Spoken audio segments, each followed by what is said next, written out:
PET 3, Matemática, terceiro ano do ensino médio, semana 3. Essa semana está abordando principalmente função trigonométrica e função modular, principalmente os aspectos teóricos. Então vamos lá. A figura ao lado apresenta gráfico de y igual a seno de x, junto com qual outra função? Qual função representa aqui? Esse gráfico aqui, ó, é de seno de x. Ele quer saber qual é esse gráfico, certo?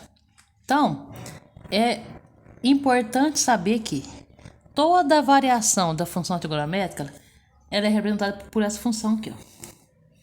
A mais B vezes seno de A parênteses CX mais D fecha parênteses.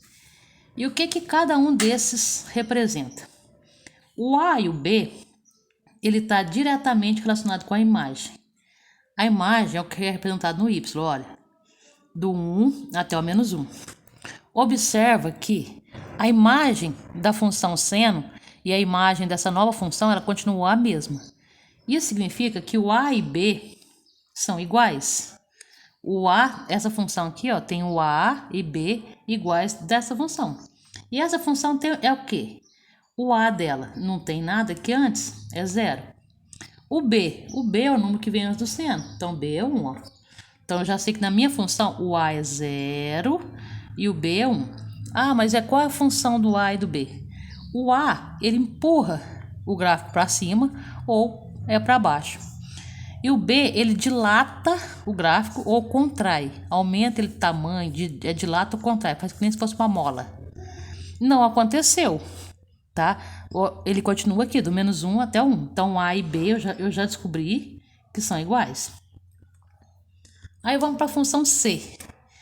O C da minha função, que está multiplicando x, também é 1. Ó. Tem um parênteses aqui, 1x, certo? O C é 1.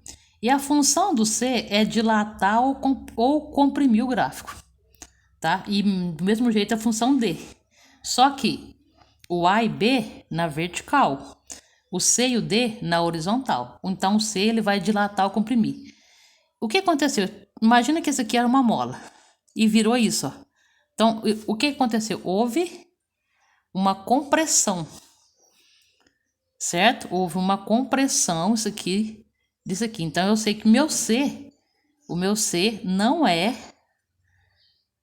1. Se a gente percebe pelo gráfico que houve uma dilatação aqui, ou uma compressão.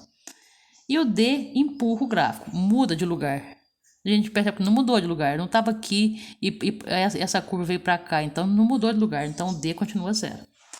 Aí eu quero saber qual é a minha resposta correta.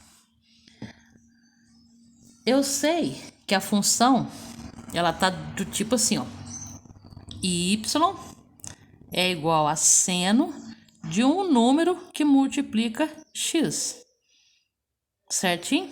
Um número que multiplica x. Aí eu vou lá nas minhas opções. Eu tenho duas opções que me resta dúvida. A A e a B. A A é seno de 5x. Seno de 5x. A B é o seno de x sobre 5. Certo? As outras estão descartadas já porque a gente já descobriu o A, o B e o D e ele não pode ser nenhuma daquelas opções. Certo? O que acontece? Quando eu tenho essa dúvida, se aqui é 5 ou se é 1/5, eu penso que a relação que está o 5 e 1/5. O 5, ele aumenta. Aqui eu tenho uma curva.